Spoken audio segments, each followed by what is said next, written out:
bawat sanggol na ipinapanganak, saya ang dulot sa inang nagluwaldo. Ngunit, bakit mayroong isa o higit pa ang nalilihis ng landas? Nawawala sila sa tamang daan dahil sa mga nararanasan o pagsama sa mga barkada. Ngunit, ano pa man ang mga dahilan, sa bandang huli, mayroong isa ang magsisisi at magbabago ng kanilang buhay dulot sa di inaasahang pangyayari. Pagbabago na siyang magtuturo sa bagong landas. Ako si Kulas, ang batang hinamon ng panahon, at ito ang aking kwento.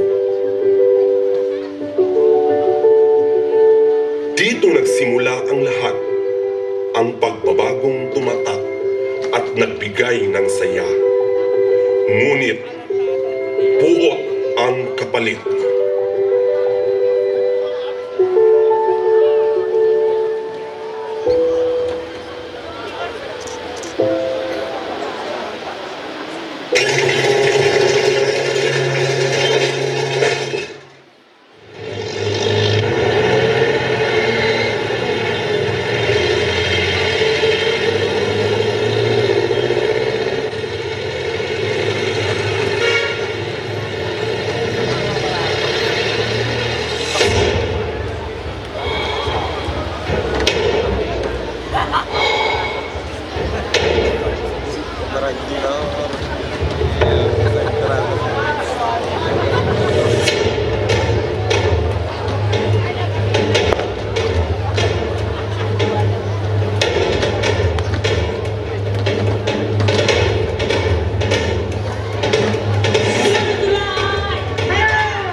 Sursurwentan ti agdamili. Mana, hangko ammo.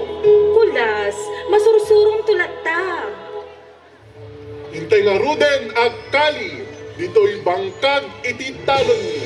Ta dito'y pakasarakan. Balitong na nabalong.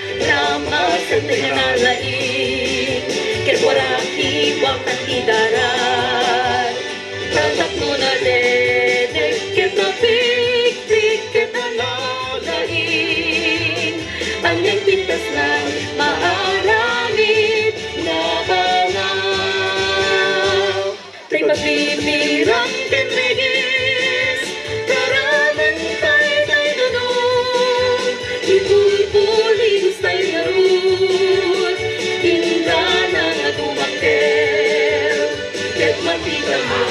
Na purmang nga bana ket kintay ket baen na naglakda na pinpinta Nagpintas!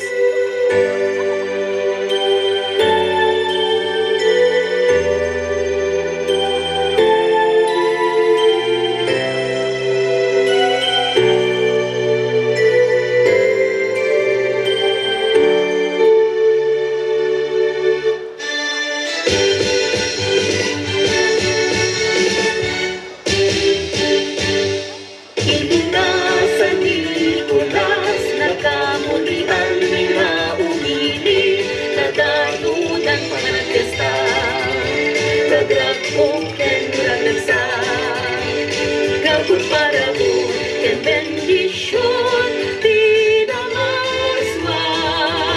Hintay na gramakan, panagsyesta ti San Nicolas.